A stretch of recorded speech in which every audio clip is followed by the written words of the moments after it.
पंककंटकादिषु असंग उत्क्रांतिश्च समानज्जया ज्वलनम् श्रोत्राकाशयोः संबंध संयमात् दिव्यं श्रोत्रम् संबंध संयमात् दिव्यं श्रोत्रम्।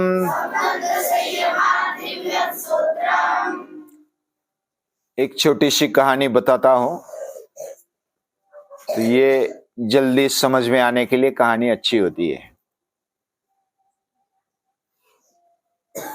एक गांव में एक कुटुंब था और कुटुंब में एक व्यक्ति था। उसकी उम्र बहुत बड़ी हो गई, लेकिन वो उसकी आदत थी झगड़ा लगाना।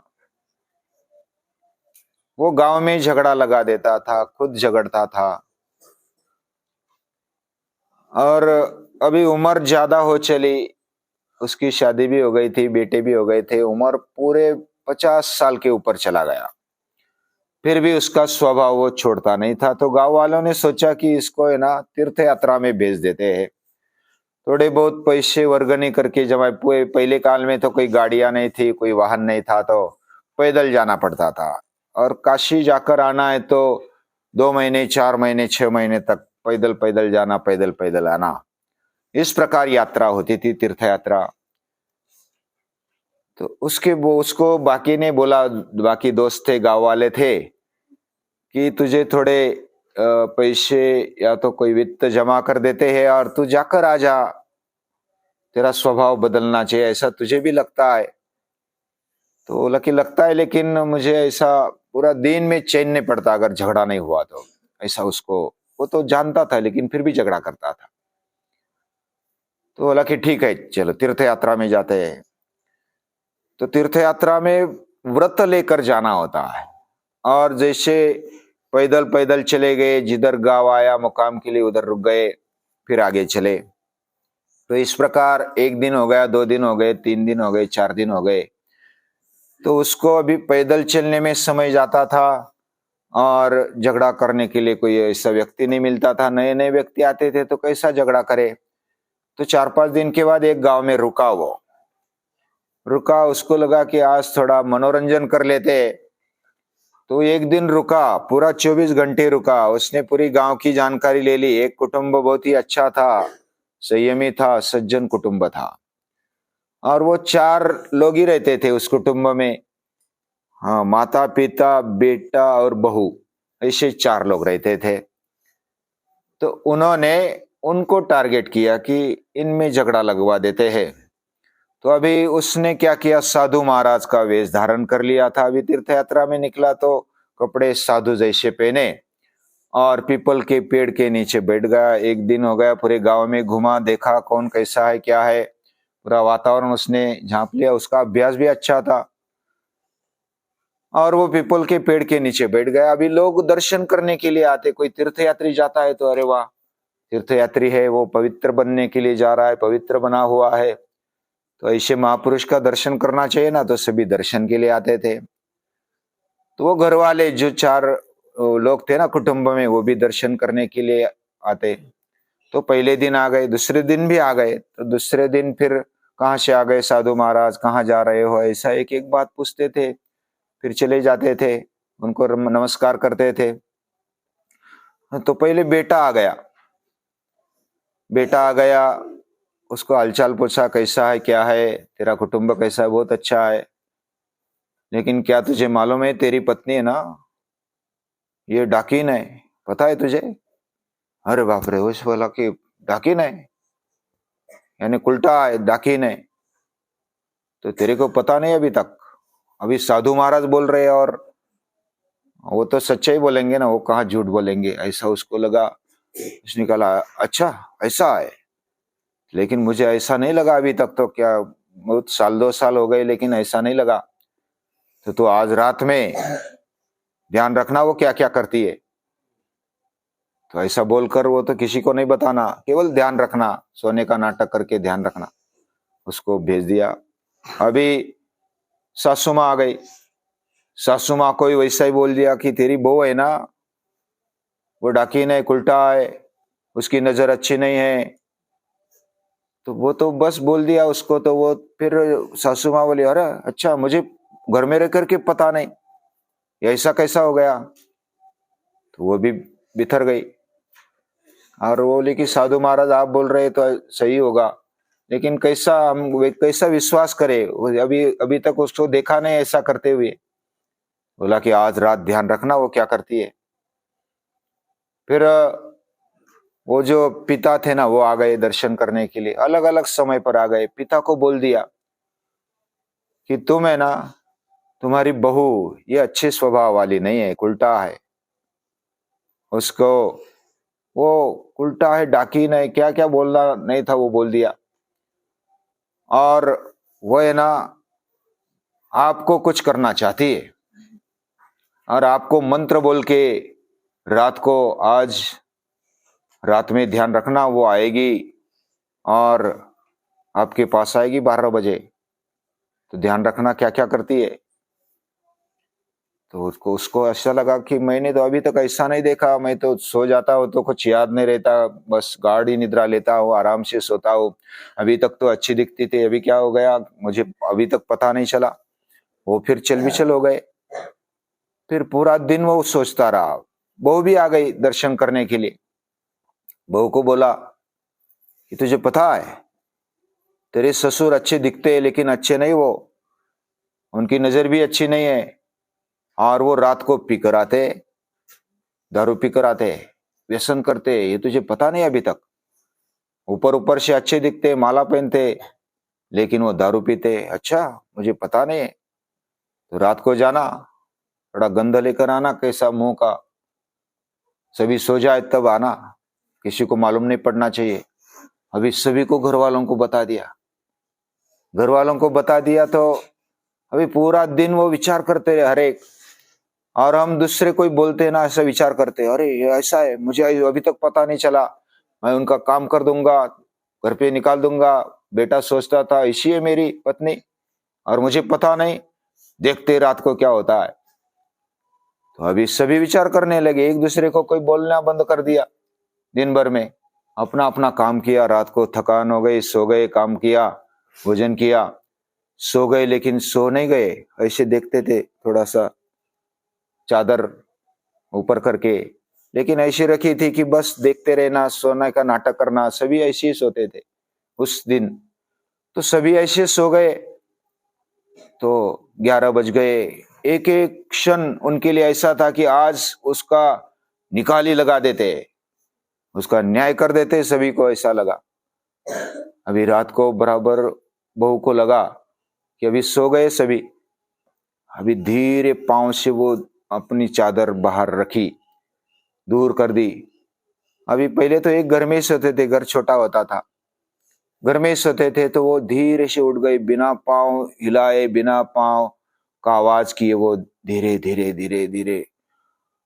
तो वो जो ससुर थे ना, उनको तो बस बीपी बढ़ गया, जैसे सांस फूल गई। लेकिन वो तो देखते थे अभी ये उठ गई, क्या करेगी क्या नहीं करेगी। और वो डाकिन नहीं, उल्टा है तो कुछ मंत्र मारेगी, कुछ क्या करेगी। और उधर जो बेटा था ना, उसने तो लकड़ी लेकर के रखी पास में। अभी ऐसा है तो सचमुच अगर उठेंगे तो बस उसका काम कर देंगे। तो ऐसा सोचकर वो भी देखता था। वो तो उठी, धीरे धीरे एक एक पांव चलती थी। तो इनका पूरों का सभी का बीपी बढ़ गया, सभी की सांस बढ़ गई, लेकिन वो दिखाते नहीं थे। धीरे धीरे धीरे धीरे नजदीक आ गई और गंध लेने के लिए चली गई नाक के पास। उसको तो कोई गंध नहीं आया दारू का, लेकिन वह जैसी गई और गंध लिया तो पिताजी तो डर गए थे। अरे बाप रे, ये क्या कर रही है। और वो बेटे बेटे उठे, लकड़ी ले लिया और उसको पीछे से धप करके लगा दिया। मुझे अभी तक पता नहीं था, अभी साधु महाराज ने बताया इसलिए पता चला कि तू ऐसी ऐसी है, डाकी नहीं, उल्टा है, तू अच्छी स्वभाव वाली नहीं है, तेरी नजर अच्छी नहीं है, तू रात में क्या कर रही है और पिताजी के पास जाकर क्या कर रही है। तो बहुत झगड़ा होने लगा। बाकी सासू माँ तो बस पदर खोज कर आ गई और कुछ लकड़ी ले लिया हाथ में उसने भी।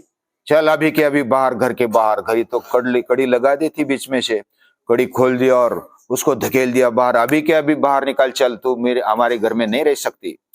उसको लगा कि अरे बाप रे ये क्या हो गया, वो रोने लगी और बाहर धकेल दिया। वैसे वो साधु महाराज उधर ही खड़े थे। साधु महाराज ने मजा ले लिया उनके झगड़े का। अरे वाह, बहुत अच्छा झगड़ा हुआ, उनको बहुत अच्छा लगा। लेकिन उसको फिर याद आया कि ये अच्छी बात नहीं हुई, इस स्त्री को मैंने कितना त्रास दिया था, कितनी तकलीफ दी, उसको तो मारने लगे, पीटने लगे, अब इसको मार देंगे या तो निकाल देंगे घर से। तो उन्होंने तो बस बाहर धकेल दिया और दरवाजा बंद कर दिया। फिर सामने देखा तो साधु महाराज, वो लड़की ने देखा, साधु महाराज के पांव गिर गई कि ये क्या हुआ, और रोने लगी। तो उसको भी पश्चाताप हुआ कि जो मैंने किया ये अच्छा नहीं किया। हम भी क्या करते, दूसरों का सुनते, बराबर जांच नहीं करते, हमारे घर वालों पर विश्वास नहीं करते, दूसरे बोलते और हमारे घर वाले पर अविश्वास रख देते। घर वालों से संवाद होना चाहिए। किसी ने बता दिया, कान ने सुन लिया और हमने पर विश्वास कर लिया और उसके जैसे बर्ताव करने लगे। तो साधु महाराज बोले कि ठीक है चलो घर में चलो। उसने, साधु महाराज ने बोला कि मैं साधु महाराज आया हूं, द्वार खोलो। तो सभी ने द्वार खोल दिया और बीच में बैठ गए। मुझे क्षमा कर दो। साधु महाराज बोले कि मुझे क्षमा कर दो, मैंने आपका झगड़ा लगवा दिया, मैंने आपको ये बताया, ये आपको पता है, लेकिन मुझे घर में भी झगड़ा करने की आदत थी, इसलिए मैं तीर्थ यात्रा पर निकला हूं। लेकिन मुझे अभी झगड़ा नहीं करना है। आपको जो भी तकलीफ दी उसके लिए मैं दर्शन करता हूँ, सभी के पांव पड़ गया और मुझे सजा कर दो कुछ ना कुछ। तो साधु महाराज ने उनका फिर जो भी झगड़ा था वो मिटा दिया। लेकिन वो साधु महाराज भी बदल गए। साधु महाराज नहीं थे, वो सिर्फ कपड़े पहने थे साधु महाराज के। तो कहने का मतलब क्या है, हम जो सुनते हैं ना, अभी कान का और आंखों का अंतर होता है, और जो संयम से सुनता है, दूसरों का सुनता है। रामदास स्वामी कहते हैं, ऐकावे जनाचे करावे मनाचे, यानी सुनना चाहिए, सभी का सुनना चाहिए, लेकिन उसमें योग्य क्या है, अयोग्य क्या है, इस बात को पहचान कर हमें अपने जीवन में उसको समझना चाहिए और वैसा ही बर्ताव करना चाहिए। लोगों का सुन लिया, लेकिन हमने बस विश्वास कर दिया बिना देखे समझे और बिना कुछ जांच किए, बिना कुछ संवाद किए, अपनों पर विश्वास न करते हुए दूसरों पर भरोसा किया। जो कभी ज्यादा दिन से देखा नहीं था उस पर विश्वास किया और झगड़ा हो गया। हमारे जीवन में भी ऐसा ही होता है। तो हमारा सुनना, हमारे कान कैसे होने चाहिए? हमारे कान पवित्र और शुद्ध होने चाहिए। उनसे जो भी सुनेंगे, हमारे संस्कृति में बहुश्रुत एक शब्द है। बहुश्रुत यानी वो बहुत सुनता है। हम सुनने की आदत करें। जैसा कोई हमें संवाद या तो कोई प्रश्न पूछता है तो हमें लगता है कि बस उसको उत्तर दे दो तुरंत, या तो कोई कार्य करता है तो हम कार्य करते हैं, तो हम रुकते नहीं, हम सुनने की आदी नहीं है। हम उत्तर में प्रति उत्तर तुरंत तैयार रखते हैं, कभी कभी देना भी पड़ता है, लेकिन क्या किसी ने बोला और बस तुरंत उत्तर देना चाहिए? ऐसा थोड़ा है। किसी ने गाली दी, बस मैं भी 2 गाली दूंगा तो मिट गया काम। तो जो हम सुनते हैं, सुनने का जो धैर्य चाहिए, वो जो रखता है वो बहुश्रुत होता है। बहुश्रुत यानी ज्यादा सुनने वाला, उसको ही विद्वान कहा जाता है। श्रुत्वा धर्मम विजानाति, हम जब सुनने, अच्छा सुनते, श्रवण ये पहली भक्ति है। श्रवणम कीर्तनम विष्णु स्मरणम पाद सेवनम अर्चनम वंदनम दास्यम सख्यम आत्मनिवेदनम, ऐसी 9 प्रकार की भक्ति है। नवदा भक्ति बोलते हैं उसको। तो श्रवण ये पहली भक्ति है। हम कानों से क्या सुने, कैसा सुने, ये भी एक शास्त्र है। कान हमारे धर्म को समझने के लिए है, हमारे दुर्मति को निकालने के लिए है, हमारे ज्ञान को बढ़ाने के लिए है, और हमारे जीवन में मुक्ति मिल जाए इसके लिए कान या तो इंद्रिय दिए हैं। जो भी इंद्रिय हमें मिले है उसका सही उपयोग कब होता है? जब हम उसका संयमित उपयोग करते हैं। ज्यादा सुनते हैं, कम बोलते हैं, कम बातें और काम हो ज्यादा, यानी बातें कम, कार्य ज्यादा, सुनना ज्यादा।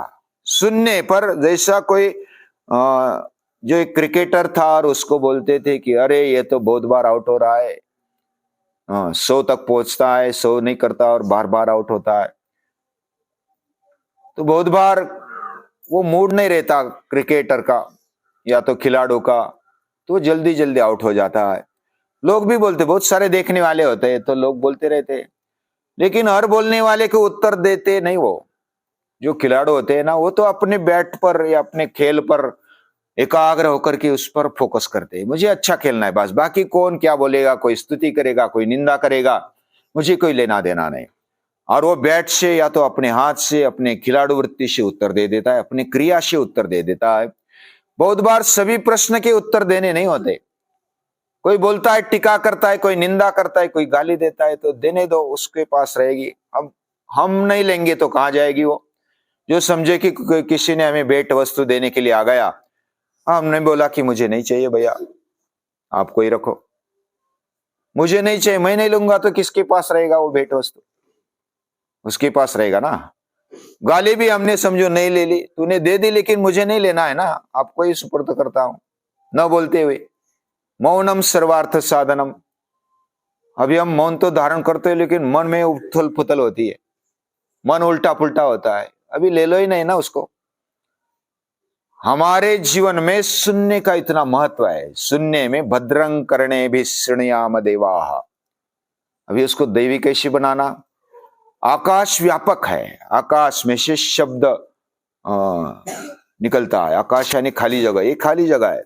हमने जैसे हवा अंदर से आ गई, अंदर से आ गई, हवा आ गई, अलग अलग अवयवों को हिला दिया तो शब्द निकल गया। आकाश से शब्द निकला, अंदर के आकाश से निकला, बाहर के आकाश में निकल गया। ऐसे शब्द को भी दैवी बना सकते हैं। और ये कला, ये यश्रोत्रमिदं श्रुतम यश्रोत्रेण न शृणोति येन श्रोत्रमिदं श्रुतम तदेव ब्रह्मत्वं विद्धि नेदम यदिदम उपासते। हम ऐसा मानते हैं कि हम कानों से सुनते हैं, लेकिन कान को सुनने की ताकत, शब्द समझने की, सुनने की ताकत जिसने दी है ना, वो है भगवान, वह है ईश्वर, वह है ब्रह्म। तो वो ब्रह्म सभी में व्याप्त है और वो हरेक में व्याप्त है। वो हमें मजबूत बनाने के लिए, हमारा धैर्य समझने के लिए हमें समाज दिया, हमें निंदा करने वाले लोग भी दिए, स्तुति करने वाले लोग भी दिए, लेकिन हमें तय करना है कि हमें क्या सुनना है, क्या नहीं सुनना है। हमारे कान सभी सुनते, सुनने के लिए कान है, लेकिन अंदर ग्रहण करने वाले हमारा मन और हमारी अंतःकरण में जो भी आएगा वो हम लेते हैं और हम पर वो प्रभाव होता है। लेकिन हम अगर ऐसा समझेंगे कि आकाश व्यापक है और शब्द भी व्यापक भगवान ने निकाला हुआ, यस्य निश्वसितम वेदाः, भगवान ने अपने सांस को बाहर निकाला तो वेद निकल गए। वेद ये भगवान का प्रश्वास है। वेद यानी अच्छे विचार। हम भी अच्छे विचार अपने शब्दों से निकाल सकते हैं, तो ये दिव्य बन जाएंगे। उसको आकाश जैसा व्यापक बना देते, हमारे शब्दों को, हमारे सुनने को व्यापक बना देते, तो हमारे भी दिव्य स्रोत्र बन जाते। ऐसे दैवी कान हमारे बन जाए, ऐसी प्रार्थना करते हुए भगवान को, महर्षि पतंजलि को नमन करते हैं, प्रणाम करते हैं।